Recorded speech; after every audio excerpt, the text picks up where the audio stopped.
kırmızı yağmur yağdığını görürseniz hemen kaçın. Ne oluyor dostum? Dünyanın sonu mu geldi?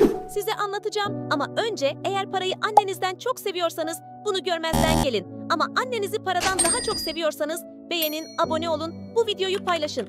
Ayrıca yorumlara canım annem yazın. Muhtemelen daha önce hiç bu kadar kırmızı yağmur görmemişsinizdir.